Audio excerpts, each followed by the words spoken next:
할렐루야. 뒤에도 소리가 잘 들리시나요? 네. 오늘 하나님께서 우리에게 큰 은혜 주실 줄 믿습니다. 우리 찬송 먼저 드리겠습니다. 성령이 오셨네.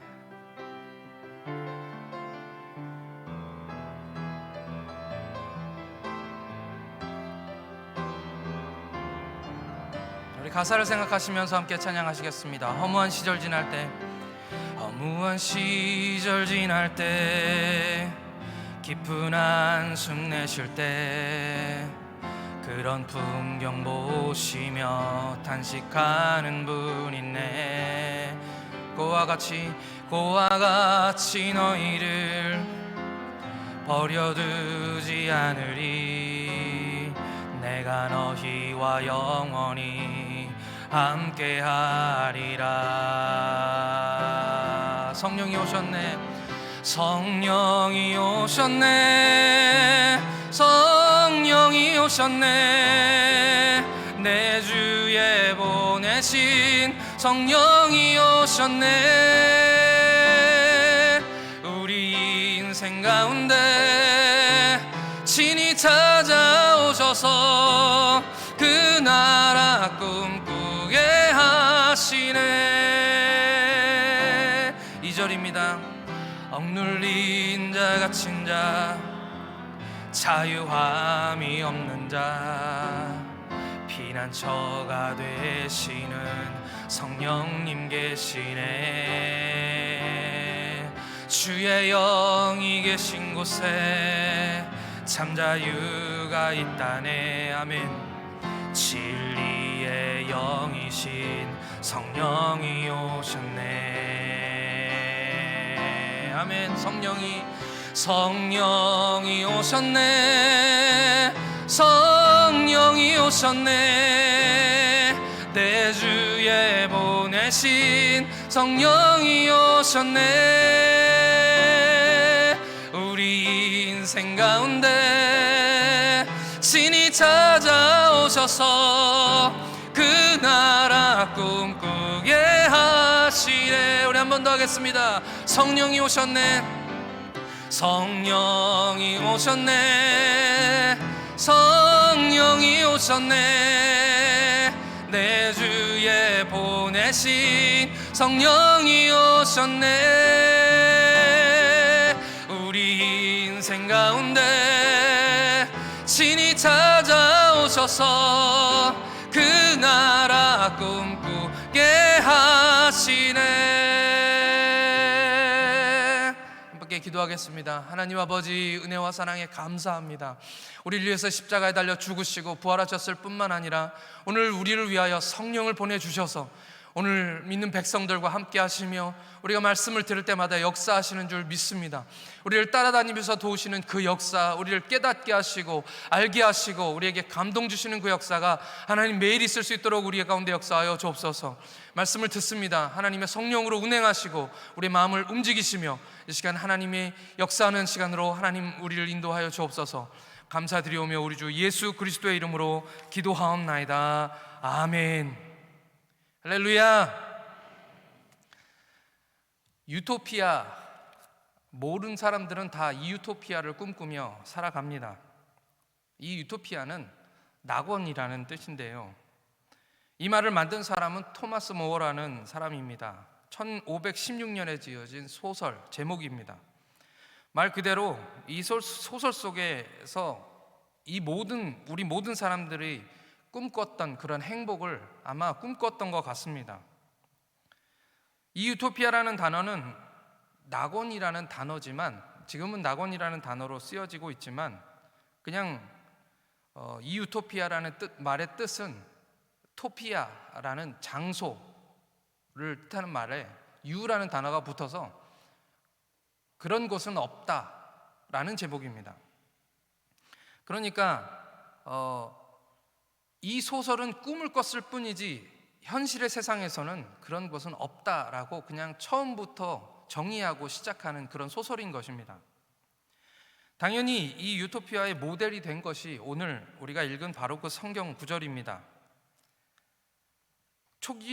이 초대교회의 모델을 삼고 있었던 그러니까 이 초대교회 이 성경 말씀을 읽으면서 아, 참 좋다, 이런 세상이 있었으면 좋겠다라고 꿈꿨던 그런 소설 중에 하나였던 것이죠. 그런데 초대교회를 모델로 가지고 있었던 것은 이 유토피아라는 소설만은 아닙니다.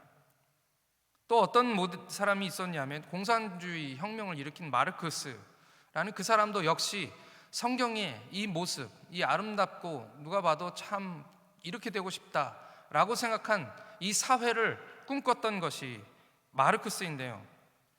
결론적으로 말씀드리면 공산주의는 완전히 실패했습니다.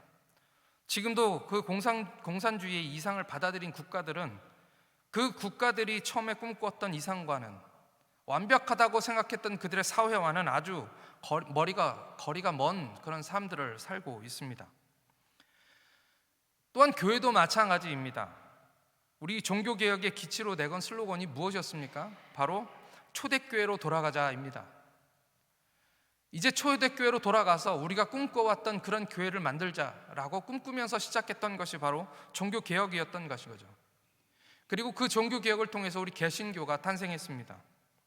우리 교회도 이 종교개혁의 정신을 이어받은 장로교회입니다. 그러나 오늘 말씀에서 이야기하고 있는 이 교회, 사도의 가르침을 받아서 서로 교제하고 떡을 떼고 기도하며 두려워하고 기자와 표적들이 나타나고 서로 물건을 통용하고 내 것을 내 것이라 주장하지 않고 서로의 필요를 따라 나눠주며 돕고 사랑하고 날마다 성전에 교회에 모이기를 힘쓰고 성찬을 하고 순전한 마음으로 먹고 하나님을 찬미하고 온 백성에게 칭찬을 받아서 날마다 믿는 사람이 더 많아지는 그런 교회, 우리는 그런 교회가 맞습니까? 지난 어린이 주일 우리는 또 한 번의 우리 교회의 가능성을 보았습니다. 정성껏 많은 분들이 준비하여서 아이들을 사랑하고 또 마음으로 준비하여서 일하고, 정말 많은 분들이 아침부터 저녁까지 주일날 그냥 와서 예배만 드리신 분들도 있지만은, 기도하시고 마음으로 도와주신 분들도 있지만은, 금요일부터 또 그 전부터 정말 어떻게 하면 우리 다음 세대 이 아이들에게 좋은 것들을 줄 수 있을까, 좋은 추억들을 만들어 줄 수 있을까 하면서 이 모든 일이 다 끝나고 난 후에도 다 돌아가지 못하시고 남아서 청소하시고 정리하시고 교회를 원래 있던 자리로 되돌리시려는 그런 많은 분들의 노력들이 있었습니다. 힘들게 일하시면서도 그분들 얼굴에서 미소가 사라지지 않고, 바로 며칠 전까지만 해도 주일날 어린 주일 있었던 그 사진들을 다시 훑어보시면서 또 그 행복을 되새기는 그런 모습들이 우리 가운데 있었습니다. 하지만 생각해 보면 얼마 전까지만 해도 우리는 그런 교회가 아니었습니다. 상처받고 상처를 주고 경계하고 잘 모이지 못하고, 어떻게 보면 오늘 우리가 읽었던 우리의 성경과는 반대되는, 많이 다른 그런 모습으로 우리가 있었던 것이 우리의 모습이었지 않습니까? 어제 한 권사님의 말에 의하면 요즘에 서로 삐죽거리면서 쳐다보는 게 사라졌대요. 저는 그 무슨 말인지 잘 모르겠습니다. 지금은 서로 바라보면서 행복하게 바라보지만 언젠가 우리가 그랬던 적이 있다는 것이죠. 비단 이 얘기는 우리 교회만의 이야기가 아닌 것 같습니다. 생각해보면 생각보다 많은 교회들이 참 비극적이고 안타까운 이야기들, 그런 소식 듣는 것은 요즘 쉬운 일입니다. 우리 교회 오신 분들 중에서 또 전에 계시던 교회가 그렇게 싸웠는데 또 이 시온성교회 와보니 또 많이 싸우고 있더라, 그래서 나는 좀 쉬고 싶었다라는 그런 이야기들을 하시는 말씀 자주 듣게 되었습니다. 서로 다투어서 싸우고 교회가 나뉘고 세상 법정에 가서 재판하고 고소하고 고발하고, 지금 우리가 사는 세상과 교회는 우리가 이 성경을 읽고 있는 그런 환상적이면서 이상적인 교회와는 꽤 거리가 있는 것이 현실인 것 같습니다. 그러나 우리 마음속에는 여전히 이런 좋은 교회가 되는 것을 꿈꾸고 있습니다. 우리가 초대교회 같은 그런 교회가 되기를 간절한 마음으로 바라면서 다들 교회에 나오시는 것입니다. 비록 우리 눈에 보이는 이 교회에는 완전한 그런 이상주의적인 교회가 아닌 것을 알면서도 저마다 마음속에는 그런 소망을 품고 교회에 나오는 것이죠. 정말 그런 교회는 불가능한 걸까요? 지금 이 21세기에 우리가 사는 이 시간대에 우리 교회들은 정말 이 초대교회의 교회 같은 그런 교회가 되는 것은 어려운 일입니까? 불가능한 일입니까? 저는 그렇지 않다고 믿습니다. 우리가 초대교회와 같은 그런 교회가 될 수 있다는 것을 믿습니다. 그런데요, 오늘 말씀을 우리가 읽었습니다. 오늘 읽은 말씀, 이 성경 말씀 읽어보면 참 좋습니다. 이런 교회가 되고 싶습니다. 그런데 가만히 생각해 보면 이 초대교회에 우리가 따르고 싶은 그런 모델과 같은 완벽한 교회의 모습이 있는데, 이 모습은 결과물이라는 것입니다. 결과물이 있기 위해서는 뭔가 원인이 있어야 되는데, 그 이유가 바로 그 앞에 절에 나오는 성경 구절입니다. 사도행전 2장 37절의 말씀을 함께 읽겠습니다. 사도행전 2장 37절 말씀입니다. 시작. 그들이 이 말을 듣고 마음에 찔려 베드로와 다른 사도들에게 물어 이르되, 형제들아, 우리가 어찌할꼬 하거늘. 오늘 이 말씀에서 사람들이 마음에 찔렸다라고 말씀하고 있습니다. 그들은 왜 마음이 찔렸을까요? 그것은 바로 베드로의 설교 말씀을 들었기 때문입니다. 이 말씀의 배경은 그런 것입니다. 오순절날 성령이 임하셨습니다. 예수님께서 부활하신 후에 몇 날이 못 돼요, 너희가 성령을 받을 거다라고 말씀하셔서 하나님의 자녀들이 함께 모여서 예루살렘에 떠나지 않고 거기서 기도했던 것이죠. 그때 우리가 다 아는 그 엄청난 사건이 일어났습니다. 오순절 성령이 이 땅 가운데 오시는 엄청난 소동이었던 것입니다. 당시에 근처에는 수많은 경건한 유대인들이 오순절을 지키기 위해서, 유대교 명절인 오순절을 지키기 위해서 이 예루살렘에 모여 있었습니다. 그런데 한 곳에서, 다락방이죠, 마가의 다락방에서 갑자기 엄청난 일이 일어난 것입니다. 진동과 소동과 방언의 일들이 일어났습니다. 그 유대인들, 아직 예수님을 믿지 않고 있는 그 유대인들의 일부는 그것을 눈으로 보았고, 그리고 그 소문은 삽시간에 예루살렘 전체로 퍼졌습니다. 그래서 도대체 이 일이 무엇인가? 분명히 그들은 그 예루살렘 안에서 소동을 못 봤을지라도 그 진동은 느꼈습니다. 그래서 도대체 이게 무슨 일인가 하며 그 마가 다락방으로 달려갔던 것입니다. 그때 성령에 충만한 베드로가 그들에게 말씀을 선포한 것입니다. 베드로는 어떤 사람입니까? 아주 평범한 사람입니다. 저와 여러분들과 똑같은 그런 범인입니다. 그런 베드로가 불과 며칠 전까지만 해도 예수님 모른다고 부인했던 그 베드로가 지금 이 자리에서 설교를 하고 있는데, 그 설교의 말씀에 사람들이 반응하기 시작한 것입니다. 사람들의 반응은 바로 어떤 것입니까? 그들의 마음이 찔렸다라고 말씀하고 있습니다. 그러나 이 설교를 들은 모든 사람들이 다 그 마음에 찔렸던 똑같이 반응했던 것은 아닙니다. 사도행전 6장을 보면 성령에 충만해서 그 얼굴이 천사와 같았던 한 사람이 나옵니다. 베드로만큼은 아니어도 베드로 못지않게 성령 충만한 정말 초대교회의 훌륭한 그런 분입니다. 이름은 스데반이지요. 스데반도 베드로와 거의 같은 설교를 했습니다. 사람들을 향해서. 그 말씀 들은 사람들은 어땠습니까? 사도행전 7장 54절의 말씀입니다.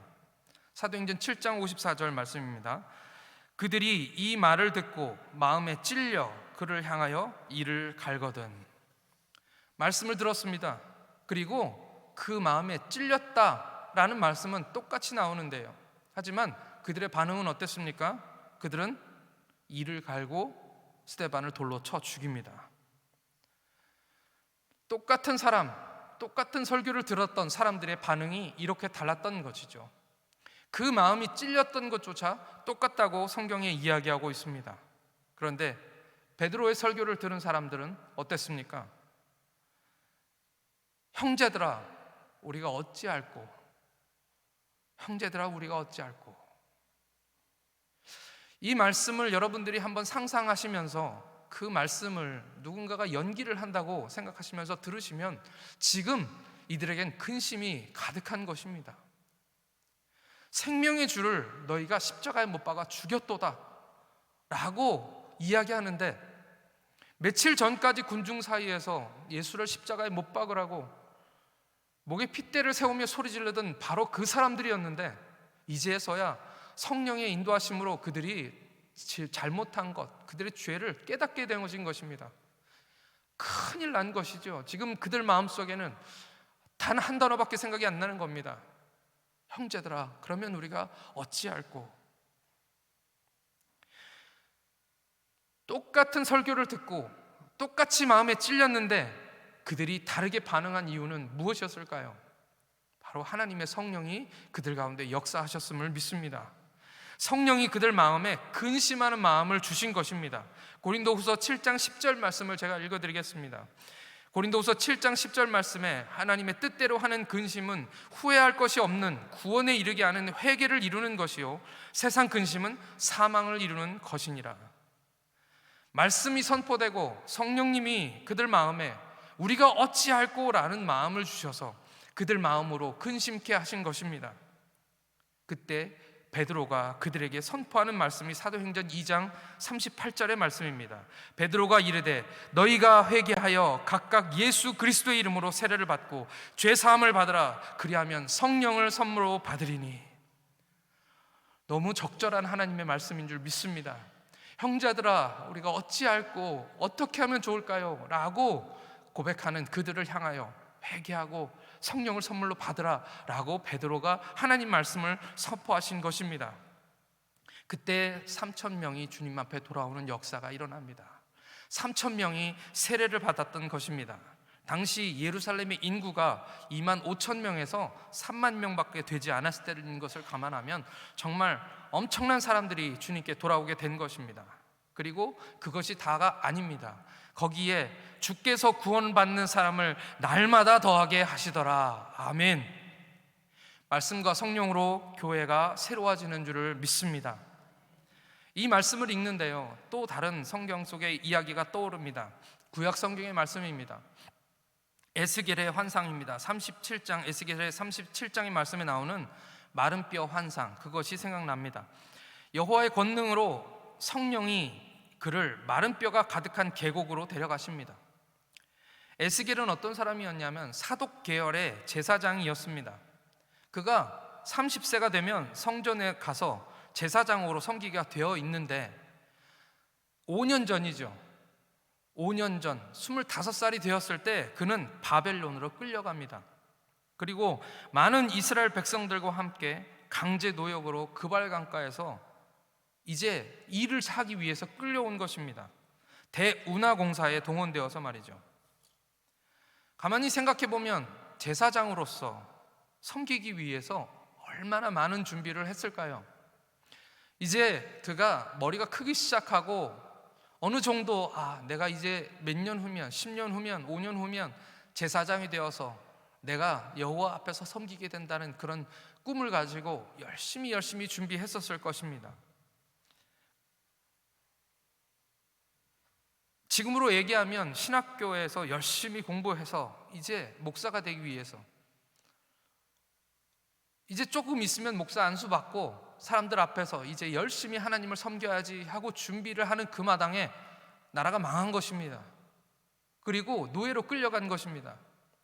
그 끌려간 중에서도 또 끌려가서 그발 강가라고 하는 그 큰 강에 가서 땅을 파며 강제 노역에 시달려야 되는, 어찌 보면 더 이상 대제사장이라는 꿈이 사라졌을 뿐만 아니라 그의 삶 가운데서 모든 희망, 그가 이전에 살아왔던 모든 것으로 회복하고 다시 돌아간다는 것은 그냥 꿈처럼 느껴지는 그런 상황이 되어진 것이죠.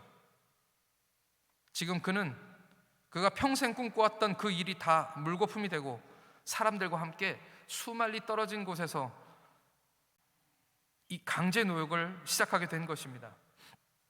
이스라엘 백성들에게는 어땠을까요? 이스라엘 백성들도 마찬가지였을 것입니다. 그들에겐 소망이 없습니다. 죽어라고 일을 해도 사람 대접받기가 어렵습니다. 당장 먹고 살기도 쉽지 않고 아이들과 함께 앞으로 어떻게 살아가야 될지 막막해지는 그런 상황인 것이죠. 에스겔 37장에 나오는 이 마른 뼈의 환상은 이스라엘의 이런 처참하고 비참한 현실을 보여주는 것입니다. 이렇게 많은 뼈들이 전에 용사들이었습니다. 그 골짜기에서 전쟁하며 싸웠던 용사들, 그들이 그 자리에서 죽어서 다들 이제 백골이 되어 있는 것입니다. 전쟁하다 죽은 용사들, 그것이 바로 이스라엘의 모습이며 오늘 에스겔의 모습인 것이죠. 하나님께서 그에게 묻습니다. 이 뼈가 능히 살겠느냐? 하나님의 물으심은 항상 뼈만 있는 곳에서 참 뼈를 때리는 것 같습니다. 뭐라고 대답해야 될지 알지 못하는 이 에스겔, 그가 하나님 앞에 그냥 주님만 아십니다 라고 대답할 수밖에 없습니다. 그리고 에스겔에게 명령하십니다. 우리는 이 이야기들을 잘 알고 있죠. 에스겔 37장 4절 말씀입니다. 에스겔 37장 4절 말씀에 또 내게 이르시되 너는 이 모든 뼈에게 대언하여 이르기를 너희 모든 뼈들아 여호와의 말씀을 들을지어다. 그리고 어떤 일이 일어났습니까? 하나님이 명령하신 대로 에스겔이 그대로 선포합니다. 명령을 대언할 때 소리가 나고 움직이며 뼈가 서로 들어맞아 서로 연결되고 뼈에 힘줄이 생기고 가죽이 덮입니다. 놀라운 일이지요. 엄청난 환상입니다. 우리가 만약 그곳 가운데 있다면, 요즘은 TV에서 또는 영화 제작하는 어떤 기술들이 뛰어나기 때문에 아마 이런 영화를 만들어도 좋을 것 같습니다. 장관이겠지요. 엄청나게 많은 죽어있는 뼈들, 그들에게 소망이 하나도 없었는데 그 뼈들이 소리가 나고 움직이더니, 그리고 그 뼈들이 서로 맞기 시작하고 그들이 거기에 힘줄이 돋고 가죽이 덮이고 그렇게 해서 사람이 되어가는 그런 모습입니다. 그러나 그들에게 아직 생기가 없어서, 우리말로 얘기하면 막 좀비 같은 그런 거죠. 살아있는 것도 아니고 죽은 그런, 그들이 일어났지만 그들에게는 아직 생기가 없었습니다. 그래서 하나님께서 그들에게 다시 태어나라 말씀하십니다. 생기야 사방에서 불어와서 이 죽음 당한 자에게 붙어 살아나게 하라. 그리고 그들은 일어나서 지극히 큰 군대가 됩니다. 에스겔 37장 13절과 14절 말씀도 함께 읽겠습니다. 에스겔 37장 13절 14절 말씀입니다. 내 백성들아, 내가 너희 무덤을 열고 너희로 거기서 나오게 한즉 너희는 내가 여호와인 줄을 알리라. 내가 또 내 영을 너희 속에 두어 너희가 살아나게 하고 내가 또 너희를 너희 고국 땅에 두리니 나 여호와가 이 말을 말하고 이룬 줄을 너희가 알리라. 여호와의 말씀이니라. 이것이 오늘 우리에게 주시는 하나님 말씀인 줄 믿습니다. 마른 뼈와 같은 우리들에게 하나님은 목사님과 주의 종들을 보내주셔서 하나님의 말씀을 대언케 하시는 것입니다. 어떤 사람들은 오늘 우리의 말씀처럼 그 말씀을 듣고 일을 가는 사람도 있습니다. 어떤 사람들은 그 말씀을 들어도 듣는 것 같지 않고 그냥 고개만 푹 숙이고 계시는 분들도 있습니다. 어떤 분들은 그 말씀이 귀에 잘 들어오지 않고 세상, 염려, 재리, 또 내가 해야 될 일들, 여러 가지 일들 고민하고 생각하시느라 그 말씀이 들리지 않습니다. 그러나 우리 하나님의 성령이 역사하시면 어떻게 됩니까? 그러면 우리 마음속에 오늘 우리 말씀과 같은 똑같은 질문을 하게 되는 것이죠. 형제여, 우리가 어찌할꼬? 어떻게 하면 우리의 차갑게 식은 우리의 마음이, 가슴이 뜨거워질 수 있습니까? 어떻게 해야 우리 뼈같이 마른 우리의 영혼들이 다시 살아날 수 있게 될까요? 어찌하면 우리 죽은 것 같은 심장들이 다시 주님이 주시는 그 열정과 사랑으로 다시 뛰게 할 수 있을까요? 그런 진실한 기도가 나오게 할 줄 믿습니다. 현실을 보면 어렵습니다. 상황을 보면 쉽지 않습니다. 아무리 얘기해도 움직이지 않는 남편, 아무리 얘기해도 알아듣는 것 같지 않는 그런 자녀들, 얘기하면 내 입만 아프고 어느 순간부터 더 이야기하는 것이 참 힘들다라고 느껴졌을 때 마른 뼈와 같다라는 그런 생각들을 하게 되는 것입니다. 더 이상 내가 무엇을 할 수 있을까? 기도도 해보았고 여러 가지로 권면도 해보고 해보았지만 그들은 그냥 마른 뼈와 같은 그런 모습들인 것이죠. 이런 때에 오늘 우리에게도 똑같은 고백입니다. 어찌할꼬. 그때 하나님께서 주의 종들을 통해서 하시는 말씀이 그것입니다. 베드로의 말씀으로 우리에게 말씀하시는 것입니다. 너희가 회개하고 각각 예수 그리스도의 이름으로 세례를 받고 죄 사함을 받으라. 그리하면 성령을 선물로 받으리니. 오늘 우리에게 해야 될 일은 바로 회개인 줄 믿습니다. 교회의 회개가 사라졌기 때문에 교회가 부흥하지 않는 것이죠. 오늘 우리가 기도해도 하나님이 응답하시지 않는 건 그분이 우리의 기도를 들을 수 없기 때문이라고 성경이 기록하고 있습니다. 왜 하나님이 우리의 기도를 들으시지 못하느냐? 그것은 하나님과 우리의 사이가 막혀 있기 때문이라는 것이죠. 그 막혀 있는 것은 무엇으로 막혀 있습니까? 바로 죄로 막혀 있는 것입니다. 아직까지도 하나님과 우리 사이가 회복되지 않았습니다. 그래서 오늘 우리의 기도가 아직 응답되고 있지 않는 것이죠. 오늘 하나님 앞에 다른 건 뭐라 할 것 없이 우리 가슴을 치며 회개하기를 간절히 원합니다. 손가락질하던 그 손가락들, 다른 사람을 향하여 비방하던 이야기들, 왜 그렇게만 해야 되느냐고 우리가 서로 비방하는 그런 목소리들, 이제는 그것을 중단하고 나의 가슴을 치며 하나님, 내가 잘못했습니다. 나의 죄입니다. 내가 회개하기를 원합니다. 저를 용서하여 주옵소서라고 기도하는 그 회개의 기도가 우리 교회를 살리는 줄 믿습니다. 우리 영혼들을 회복시키시는 줄을 믿습니다. 어제 신방을 갔는데 우리 목사님을 말씀을 들으시는 한 집사님이 너무 감사해서 그냥 눈물을 못 참으시고 나중에는 정말 소리내서 우시는 모습을 보았습니다. 근데 그 모습을 보면서 참, 저희들한테 뭐 잘못한 게 하나도 없는데 그냥 계속해서 하시는 말씀이 죄송해요. 그 말씀을 계속해서 하시는 것입니다. 뭐가 그렇게 죄송할까요? 저희들 점심도 참 맛있는 거 사주시고, 근데 보고 있는 제가 더 민망하고 죄송할 정도로 죄송해요 그 말씀을 하시는 겁니다. 아마 여기 계시는 주님의 마음을 아시는 분들은 그 마음이 어떤 마음인지 이해하실 거라고 저는 믿습니다. 주님을 만나면 우리 마음속에는 죄송한 마음들, 그런 마음들이 생길 수밖에 없는 것입니다. 그래서 내 소원을 아리려고 내 억울한 이야기들을 하나님께 드리려고 주님 앞에 무릎을 꿇었다가도 계속해서 회개 기도만 하다가 시간을 보내버리곤 합니다. 죄를 회개하는 것이 바로 시작입니다. 죄를 회개할 때 하나님의 성령이 우리 가운데 임하시는 줄 믿습니다. 주님 앞에 가서 우리가 회개하는 이유가 바로 그것입니다. 우리가 주님께 우리 죄를 용서를 구하면 주님은 반드시 용서하시는 하나님이신 줄 믿습니다. 그리고 우리에게 하나님의 선물을 허락하신다고 약속하셨습니다. 성령입니다. 오늘 우리 가운데 역사하시는 그 성령의 선물을 우리에게 부어주시는 것이죠. 각 사람에게 임한 그 성령이 오늘 우리 교회 가운데 충분히 임하면 하나님께서 우리 교회를 충분히 회복시켜 주실 줄 믿습니다. 그 말씀을 듣고 기도를 시작한 사람들, 그 말씀을 듣고 회개를 시작한 사람들이 바로 저 3,000명의 사람들이었다는 것이죠. 오늘 우리는 어떻습니까? 전에는 다 용사였고 전에는 다 용맹하게 주님을 위해서 물불 안 가리고 달려들었던 그런 용사들이었습니다. 여러 가지 이유로 지금 마른 뼈만 남았지만 하나님은 우리가 지극히 큰 군대가 되기를 원하시는 줄 믿습니다. 교회에 와서 그런 얘기들 많이 듣습니다. 우리 전에는 어린이 주일도 이렇게 했었어. 전에는 우리 구역들이 모여서 예배를 정말 잘 드렸어. 전에는 체육대회 한번 하면 여기저기서 여자들은 고기 굽고 아이들은 뛰놀고 남자들은 운동하고 그런 이야기들을 참 많이 들었습니다.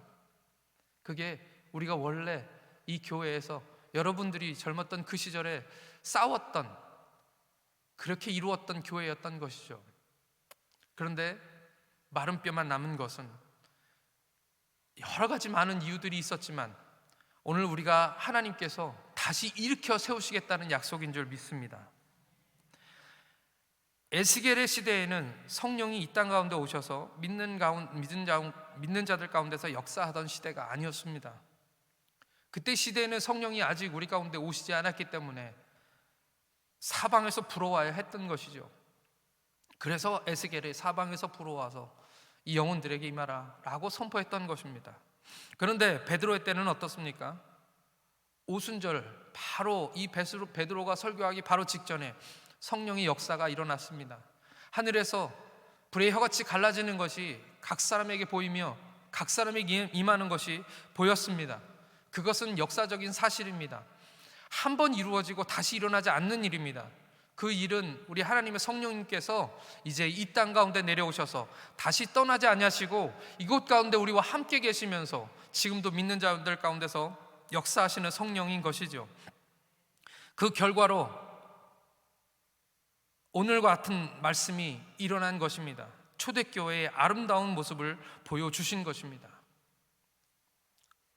여러분, 유토피아는 세상에 없습니다. 그런 곳은 없습니다.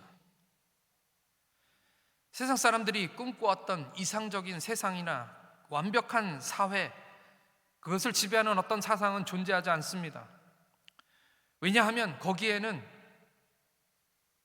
회개가 없고 하나님 말씀도 없고 하나님의 성령의 역사하심도 없기 때문입니다.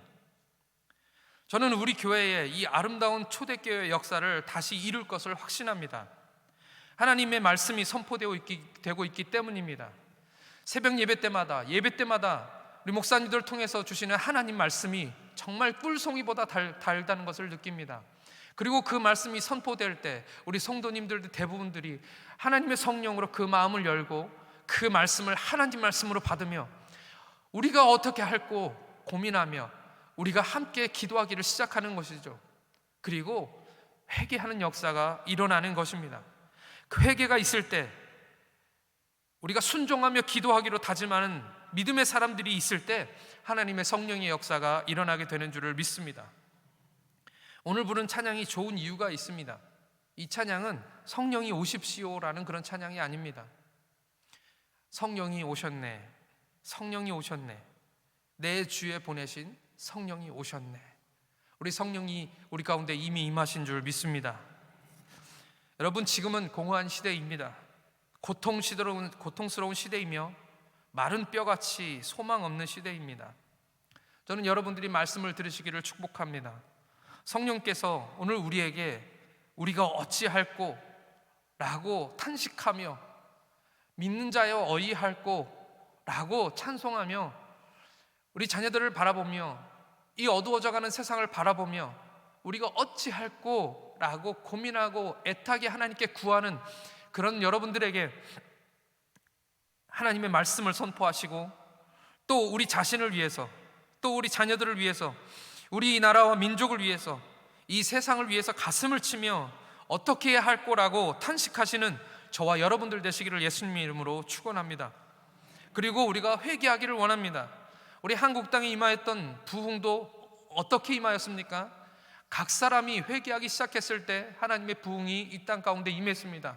1907년도에 임했던 그 평양 부흥 운동도 회개할 때 일어난 것입니다. 오늘 우리가 우리의 죄를 자복하며 하나님께 고백하는 저와 여러분들 되시기를 축복합니다. 그때 하나님께서 우리에게 성령을 선물로 주시며 그 성령께서 우리 교회를 교회답게 하실 줄 믿습니다.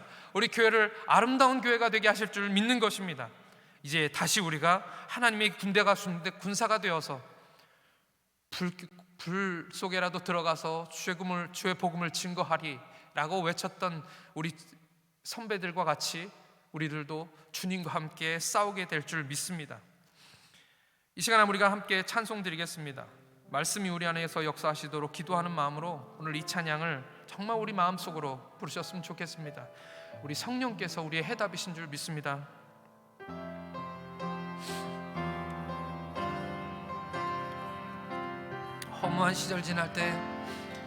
허무한 시절 지날 때 깊은 한숨 내쉴 때 그런 풍경 보시며 탄식하는 분 있네. 그와 같이 너희를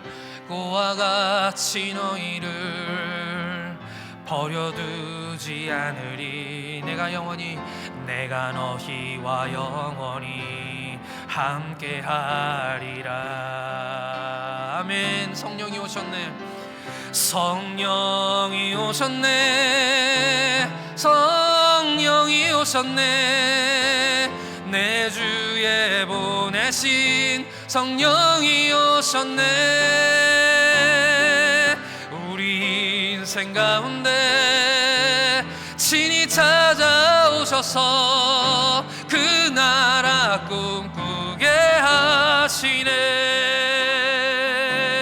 억눌린 자 갇힌 자, 억눌린 자 갇힌 자, 자유함이 없는 자, 아멘. 피난처가 되시는 성령님 계시네. 주의 영이 계신 곳에 참 자유가 있다네. 아멘. 진리의 영이신 성령이 오셨네. 아멘. 우리 성령이 오셨습니다. 성령이 오셨네. 성령이 오셨네. 내 주에 보내신 성령이 오셨네. 우리 인생 가운데 친히 찾아오셔서 그 나라 꿈꾸게 하시네. 아멘. 성령이 오셨네. 성령이 오셨네. 성령이 오셨네. 내 주에 보내신 성령이 오셨네.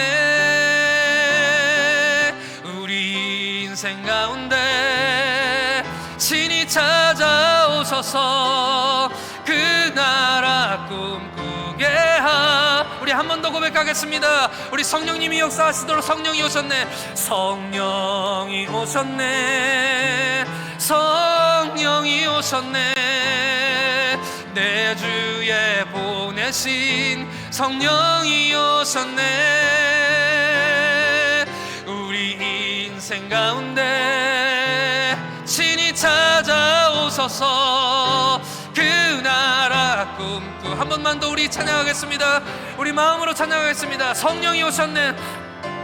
성령이 오셨네. 성령이 오셨네.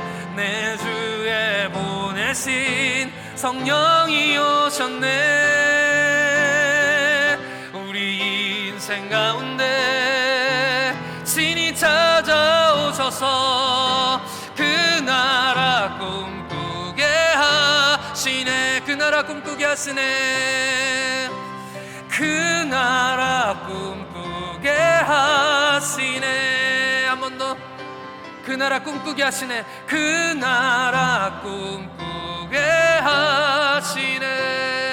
하시네. 이 시간 우리 함께 기도하겠습니다. 우리 하나님이 성령이 여기 계신 줄을 믿습니다. 우리 하나님이 지금도 우리 가운데서 역사하시는 분이심을 믿습니다.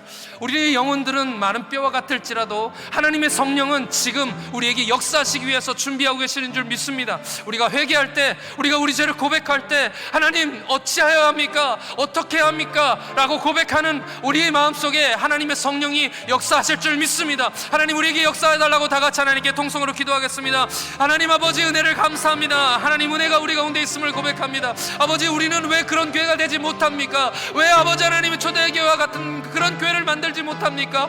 왜 아직도 우리에게는 아버지의 시기와 질투와 미움과 다툼이 하나님 있습니까? 왜 아버지 하나님이 아직도 우리의 영혼들은 죽어가고 있습니까? 아버지 하나님이 하나님께서 우리에게 해답을 주시는 줄 믿습니다. 아버지 내가 회개하지 않고 내가 하나님 앞에 자복하고 아버지 하나님이 나의 죄를 고백하지 않기 때문에 하나님과의 나의 관계가 제대로 회복되지 않았기 때문에 아버지 하나님이 우리가 그렇게 되지 못하는 줄 믿습니다. 하나님 말씀을 우리가 듣습니다. 하나님 말씀에 반응하여 회개하는 우리가 되게 하여 주시고 우리의 마음을 고백하게 하여 주시옵소서. 아버지, 우리가 죄인입니다. 우리가 잘못했습니다. 우리가 하나님 앞에 범죄하였습니다. 고백하는 우리가 되게 하나님 인도하여 주시옵시고, 아버지 하나님, 우리가 회개할 때 하나님의 성령이 선물로 우리 가운데 충분히 임하게 하셔서 성령의 충만함 받게 하여 주시옵소서. 말씀이 능력이 되게 하나님 인도해 주시고, 능력이 삶이 되게 하나님 인도하여 주시옵소서. 아버지, 그리하여서 마른 뼈가 살아나며 아버지 다시 일어설 수 있도록 하나님 도와주시옵소서. 하나님, 주님, 우리 어린 영혼들, 아버지 하나님, 너무나도 사랑스러운 영혼들을 위하여 아버지 어린이 주의를 했습니다.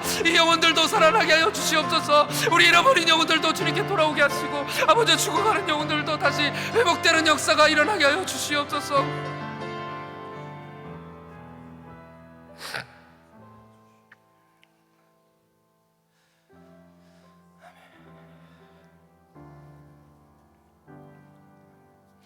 하나님 아버지, 은혜를 감사합니다. 우리가 아직 제대로 주님 앞에 나가지 못하였기 때문에, 우리가 제대로 주님 앞에 회개하지 못하였기 때문에, 우리가 더 가슴을 치며 정말 우리는 죄인입니다, 우리가 잘못했습니다라고 회개하지 못하였기 때문에 아직까지도 마른 뼈가 일어나지 못하고 있음을 믿습니다. 하나님, 아직까지도 초대교회의 그 아름다운 교회로 회복되지 못하였음을 믿습니다. 하나님, 오늘 주님 앞에 앉아 정말 우리의 죄를 회개하게 하여 주시옵소서. 하나님,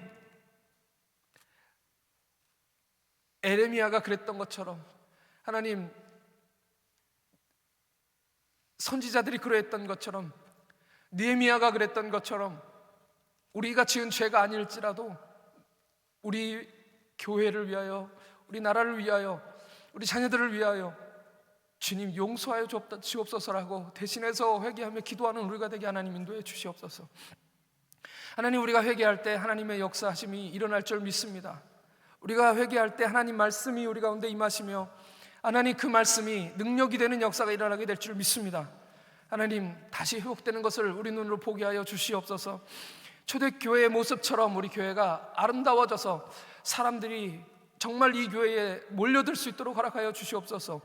날마다 믿는 자의 수가 더하여지는 교회로 하나님께서 축복하여 주시옵소서.